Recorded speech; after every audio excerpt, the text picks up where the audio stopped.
Okay, welcome to the sewing tutorial. The first thing I want to tell you is what you're going to be tested on. You're going to have to know where to put the scissors back, how to treat the scissors and walk with them. You're going to have to know what goes inside of the sewing kit. And you're going to have to know how to thread a needle and knot the end of that needle. And you're going to have to know how to put the fabric back on the wall and how the fabric is organized. And that should about do it. Okay, welcome to the tutorial. So this is a pair of sewing scissors. So the difference between sewing scissors and other scissors is that their edge is quite sharp. So when you're using them, don't run your finger along it this way because it will cut you. Okay, so let's use a little common sense and make sure that we're treating them with respect. So sometimes people will hold down a piece of fabric like this and they'll be trying to cut it. And what they won't realize is that the scissors are getting very close to them and could actually cut them right here on their finger. So when you're doing this, be sure that you are cutting the fabric and that you're not cutting into your fingers, okay? Use common sense and a lot of safety with the scissors. The scissors are hanging on the side of the bookcase, just right next door to the door that leads into the computer lab. So if you go there, you'll see them hanging. Be sure you put them back right where you got them when you're done. And let's talk about the little totes for sewing. So each little tote for sewing comes with, let's see, we'll turn this, it contains one needle, some pins, and a measuring tape. Now my measuring tape's not in here because somebody borrowed it earlier, but anyways, it'll have a little measuring tape in there, and that's helpful if you're trying to, measure something. The measuring tape is flexible. The card right here, little piece of paper, has the needle on it, and you can just pull the needle off, and when you're all done, just put it back on there. It doesn't have to go in the same holes or anything like that. Be careful not to drop any of your pins on the floor because they do not feel great when you step on them. No. So everything needs to go back in there when you're all done. And here's how you thread a needle. Now, doesn't matter, the thread that you use, you should try to match it to your fabric. And if you can't match it to your fabric, go a little bit darker than your fabric, because that way it'll blend in a little bit better. The only thing is, like, you can't go a lot darker. If you have to go a lot darker, then let me know and I'll try to help you find one that will, blend in and not show as much. Sometimes people like to use a contrasting thread with their material because it looks kind of cute. So maybe their material is red and they wanted to use white, or the material is purple and they wanted to use pink. That's okay too. Go ahead and experiment with that. So here's how you sew. So here's how you thread your needle. And somebody has not put this one. So if somebody's put it away correctly, the little opening on the edge, so I can get this up here closer. There's a little opening on the edge that holds the thread, see? So you undo that and you take out your thread.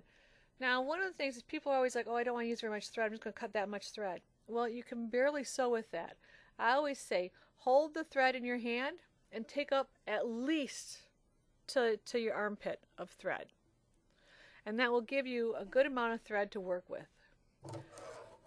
So now snip it off nice and clean.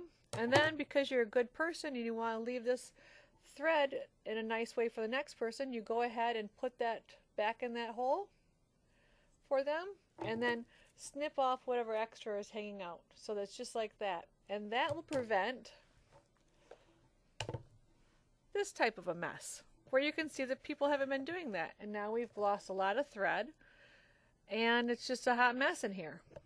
So do take the time to put the thread back in its little holder like that. Sometimes that holder doesn't look quite like that. Let me find one of the Gutermann ones. Here we go. The Gutermann holder on their thread actually goes around the outside like that, see? So when you're all done, you can just wind until you're out of thread pretty much. But always leave a little hanger there so people can see it. And that's how the Gutermann thread is held in there, so that you don't have to mess with it too much. And it doesn't, see, it's nice and neat. So take time to do that. It's important. Okay, so you pick up your thread. And I know this is going to sound weird, but some things are just weird sounding. Here we go. You lick your finger. And then you get this a little bit damp because it makes it kind of like, if there's little frizzy things on it, it calms them down. And if it's like if it's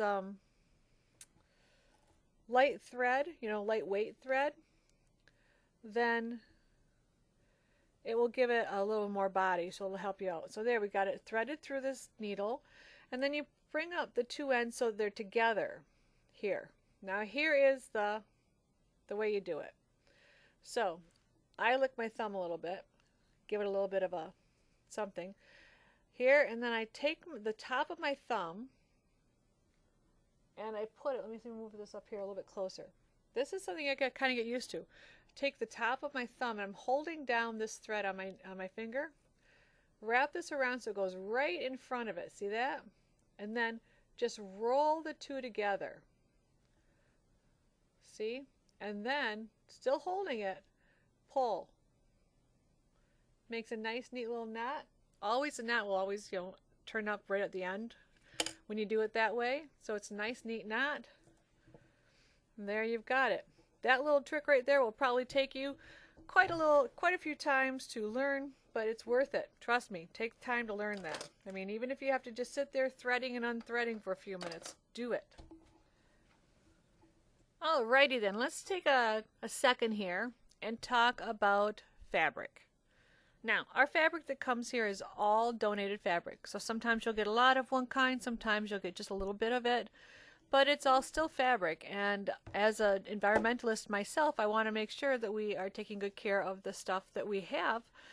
So one of the things I need to talk to you about is cutting your fabric. Okay, so I'm going to draw a picture for you here because I think that's the easiest way to do this. If I have a nice large piece of fabric, let's say that fabric is some strange shape like this, and it's really big, and I decide I want to cut a pillow. Well, definitely I would not take my scissors and cut into the middle and then cut out a square of fabric, because that ruins the fabric around it for somebody else.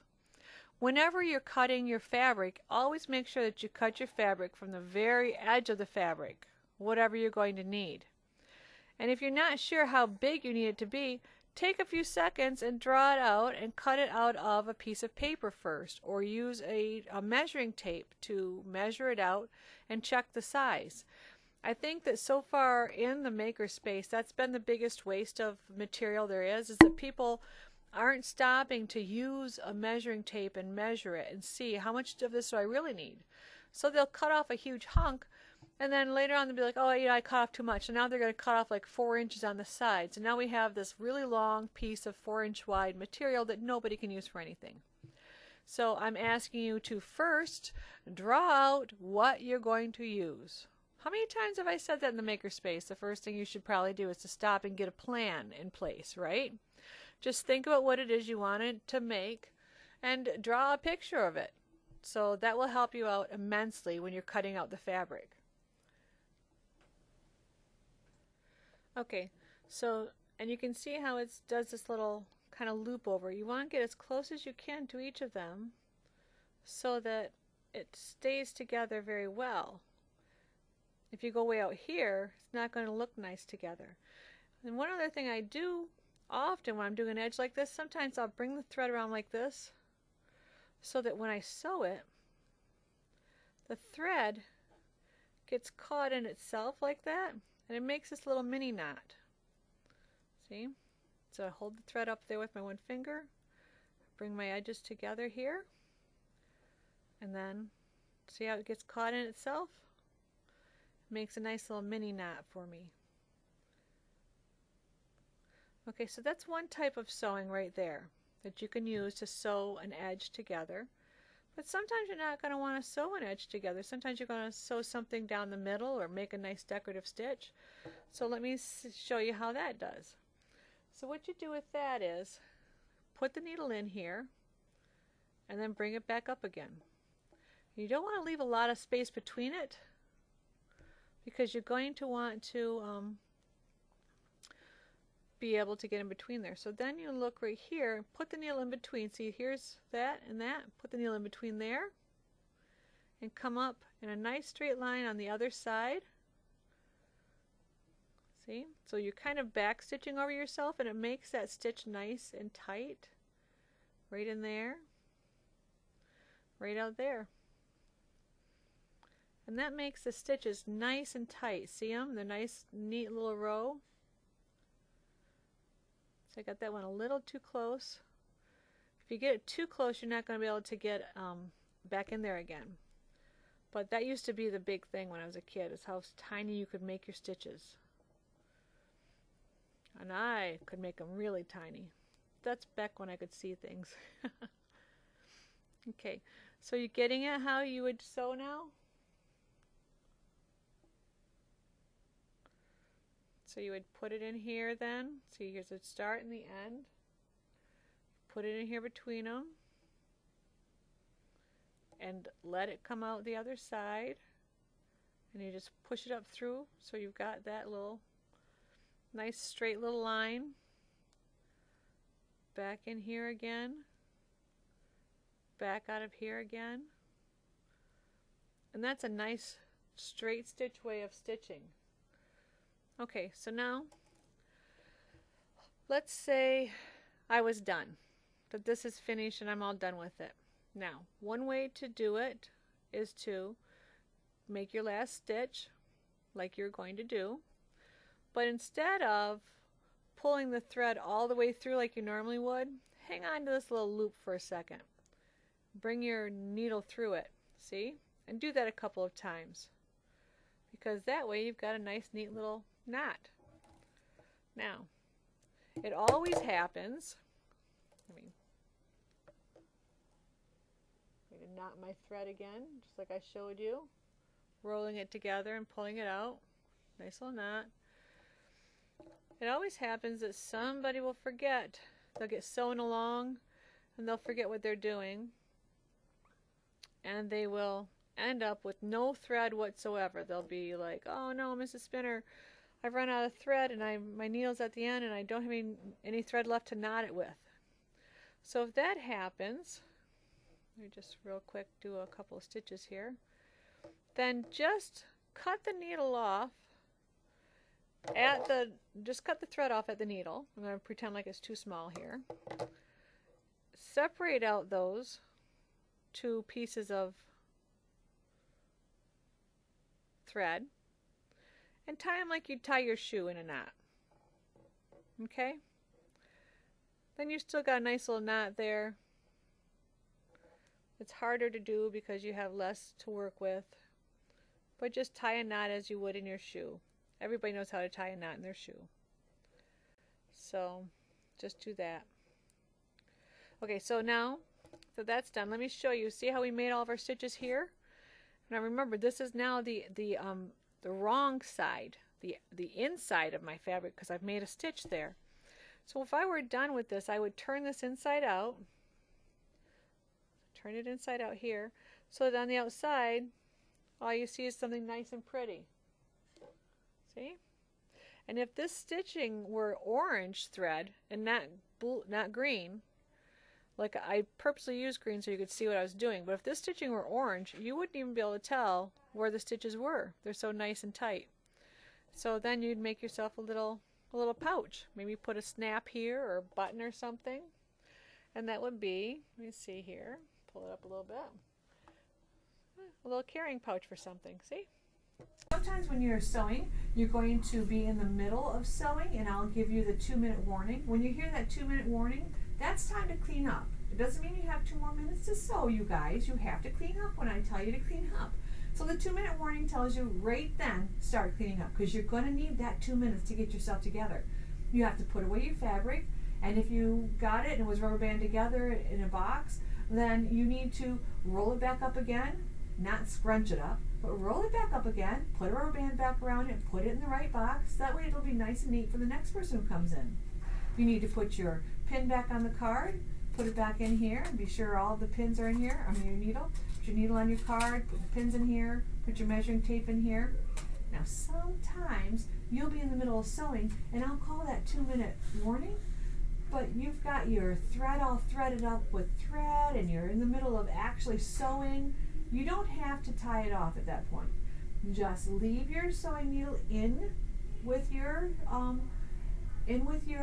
material, and just like it says on here, you can't quite see it, but it says if you need to keep your sewing needle with your project because it's got thread on it and you're in the middle of sewing, then you need to come and get, in my office there's another bin of them, and it has many cards in there with needles on them. You need to come and get another needle and put it into your tote that you use, so your tote will be complete and ready for the next person. Then you put the cover back on it, and you put it right back up onto the shelf exactly where you got it from, so it's nice and neat and ready for the next person. That's really important.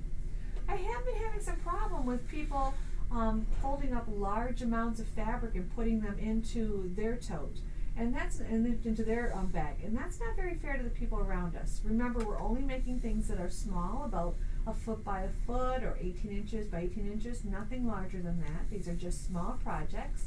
And if you need project ideas, I have a little, I have a 3-ring binder right there that will give you some ideas and exactly how to do it, so you can use those as your, as some great ideas.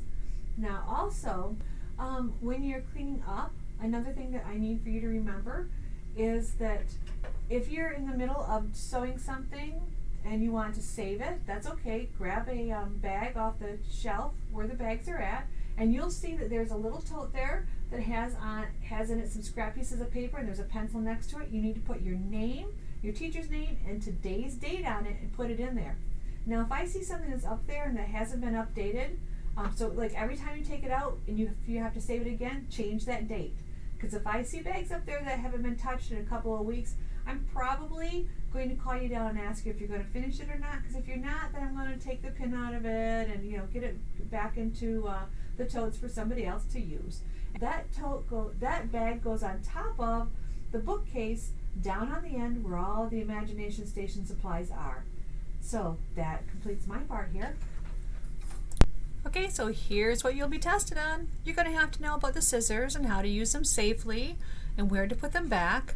You're going to have to know what's inside the kit and how to tell what's inside the kit and where to put it when you're done, how to thread a needle, how to tie a knot, how big your project should be, how to put away the unused fabric, how to store the thread, how to store your project when you're still working on it, how to keep your needle with your project. So those are the only things you'll be tested on.